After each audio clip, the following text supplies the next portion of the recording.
তাদের বরণ, হাতে হাতে শোভা পাবে তাদের কেমন। বিশাল এই পৃথিবীতে সৃষ্টি হয়েছে সব, সেই সৃষ্টির বরণই হচ্ছে আজ কলরব, অর্থাৎ নবীনদের বরণ। এই 2024 সালে যারা ষষ্ঠ থেকে নবম শ্রেণীতে ভর্তি হয়েছ, এই নবীনদের আজকে বরণ করার দিন। শুধু কি আমরা বরণ করি আমাদের কাজ শেষ তা না। এই যে তোমার গোলাপ ফুলগুলো যখন উঠিয়েছিলে তখন মনে হচ্ছিল যেন একটা গোলাপ বাগানে বসে আছে। তাহলে এই গোলাপ বাগানে পরিচর্যা করতে হবে না, নাহলে কিন্তু একসময় এই ফুলগুলো ঝরে যাবে। আমরা পরিচর্যা কিভাবে করব? এই যে তোমরা আজকে যারা নবীন, যারা ষষ্ঠ শ্রেণীতে ভর্তি হয়েছ, তারা নিয়মিত স্কুলে উপস্থিত থাকতে হবে। আর আমি এই বিষয়ে একটু অভিভাবকের দৃষ্টি আকর্ষণ করছি। আপনাদের কাছে বিনীতভাবেই বলছি, আপনারা কিন্তু শিক্ষার্থীদের প্রতিদিন স্কুলে নিয়মিত একটু স্কুলে পাঠাবেন।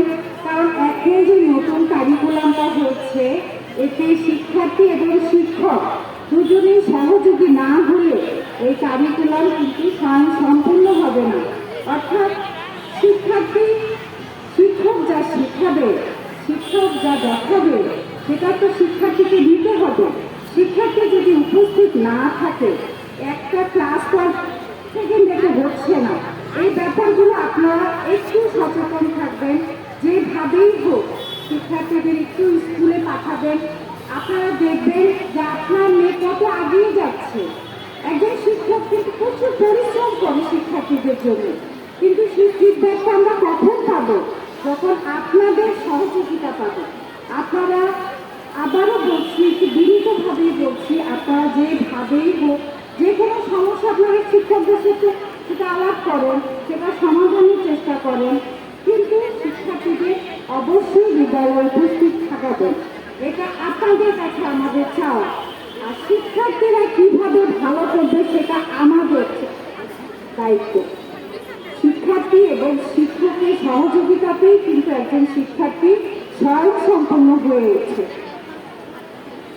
তো নবীনদেরকে আবারও বলছি, তোমরা একটা গোলাপ বাগান, এই গোলাপ বাগানে পরিচর্যা করতে হবে।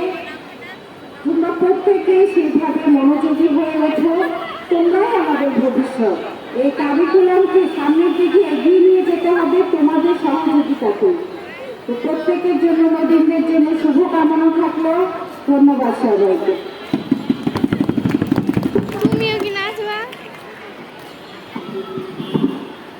অনেক অনেক ধন্যবাদ ম্যাডামকে আমাদের মাঝে মূল্যবান বক্তব্য প্রদান করার জন্য।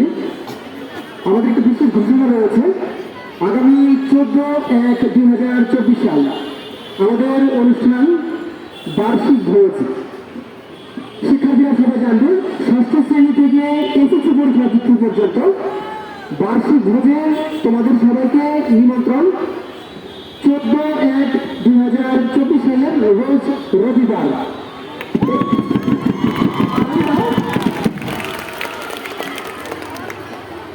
বেলা 11টা থেকে এই অনুষ্ঠানটা চলবে। তোমরা সবাই খুবই সেজে গুজে চলে আসবে, নিমন্ত্রণ পেতে গেলে যেমন হয়। স্কুলে ইউনিফর্মে আসবে, সেজে গুজে মানে পরিচ্ছন্ন হয়ে আসবে। অবশ্যই স্কুল ড্রেসে আসবে, পরিচ্ছন্ন হয়ে আসবে। নিমন্ত্রণ যেহেতু প্রাতিষ্ঠানিক, অবশ্যই আনন্দ, তোমরা খুব খোশ মেজাজে থাকবে। 14 তারিখ রবিবার বেলা 11টায় আমাদের অনুষ্ঠানের প্রথম পর্ব প্রায় শেষে এসে পৌঁছেছি আমরা। তোমাদের জানার জন্য বলছি, আরেকটা অনেক পর্ব রয়েছে আমাদের।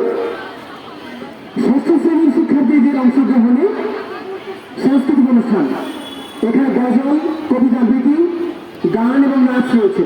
তবে অবশ্যই সেসব উপভোগ করবে, একটু ধৈর্য ধরে বসতে হবে।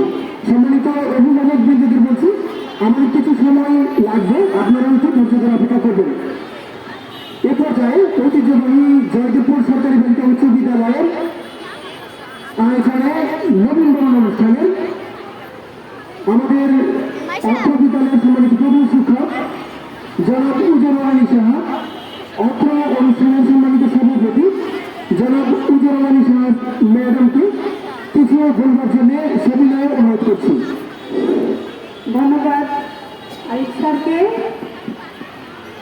পরম করুণাময় সৃষ্টিকর্তার নামে শুরু করছি।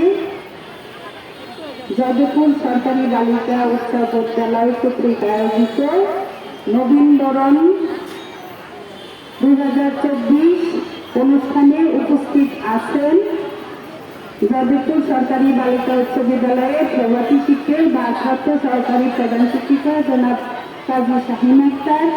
আরও উপস্থিত আছেন অত্র বিদ্যালয়ের সিনিয়র শিক্ষকবৃন্দ এবং সহকারী শিক্ষকবৃন্দ।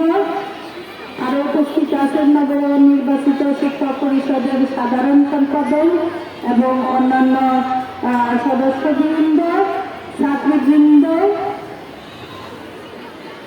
কর্মচারীবৃন্দ, অভিভাবকবৃন্দ, সবাইকে আদাব এবং নমস্কার। আজকের অনুষ্ঠানটা 2024 সালের লটারির মাধ্যমে ভর্তিকৃত ছাত্রীদের নবীনবরণ অনুষ্ঠান। সবাইকে স্বাগত এবং শুভেচ্ছা। এই স্কুল তোমরা অনেক সাধনা করে এই স্কুলে ভর্তি হয়েছে অনেক কিছু শেখার জন্য, সেজন্য তোমাদেরকেও কাজ করতে হবে। এখন তো নতুন কারিকুলাম অনুসারে স্যার বলছেন, আমাদের সেলিম স্যার ইতিপূর্বে বলে গেছেন যে পাঠ্য বিষয় এটা হলো পারফরমেন্স ইন্ডিকেটর, মানে পড়াশোনা তোমরা কিভাবে কতটাকে করতে পারতেছ তার ইন্ডিকেটর হিসাবে তুমি একটা নির্দেশক পাবা এবং আচরণিক মূল্যায়ন সেটা তোমার শ্রেণীকক্ষে, বিদ্যালয়ের ভিতরে এমনকি চলাফেরার ক্ষেত্রে যদি শিক্ষকদের সাথে দেখা হয় সেক্ষেত্রে তোমাদেরকে মূল্যায়ন করবে। সেজন্যই তোমরা সব সময় সজাগ দৃষ্টি থাকবে। আর সবার আগে স্কুল ইউনিফর্ম, সাদা কেস, সাদা মোজা, তারপর তো স্কুল ড্রেস তো দেখতেই পাচ্ছ, জামাটা শুধু নীল রঙের। আর সোয়েটার এখানে দেখতে পাচ্ছি অনেকে নেভি ব্লু সোয়েটার কেন নেই, কিন্তু পড়তে হবে। স্কুলে পড়তে হলে নেভি ব্লু সোয়েটারই শীতকালে পরে আসতে হবে। প্রথমে স্কুল ইউনিফর্মের প্রতি সম্মান দেখাতে হবে, স্কুলের নিয়ম শৃঙ্খলা, যখন যা বলা হয় যেভাবে নির্দেশনা দেওয়া হয় সেভাবেই তোমাদেরকে স্কুলে আসতে হবে। স্কুলে প্রতিদিনই মূল্যায়ন হবে, স্যার বলেছেন যে তোমার সাবজেক্টে এবং নির্দেশনা আছে প্রথম ক্লাস থেকে শেষ ক্লাস পর্যন্ত তোমাদের মূল্যায়ন হবে। এবার ধারাবাহিক মূল্যায়ন যদি সবসময় নেবে, আবার তোমাদের ষান্মাসিক এবং বার্ষিক মূল্যায়ন হবে। সবকিছু মিলিয়েই তোমাদের একটা রেজাল্ট আসবে, যার ভিত্তিতে তোমাদের রোল তৈরি হবে। নতুন কারিকুলামকে স্বাগত জানাতে হবে। এখনকার যুগ কি স্মার্ট বাংলাদেশ বিনিময়ে তোমাদেরকে নতুন কারিকুলাম অনুসারে শিক্ষা গ্রহণ করতে হবে। তাহলেই তোমরা মাস সিটিজেন, মাস শিক্ষার্থী হয়ে গড়ে উঠতে পারবে। গড়ে উঠলে তোমরা দেশের এবং বিশ্বের যে কোনো দেশের পড়ালেখার সাথে বা পরিবেশের সাথে খাপ খাওয়ার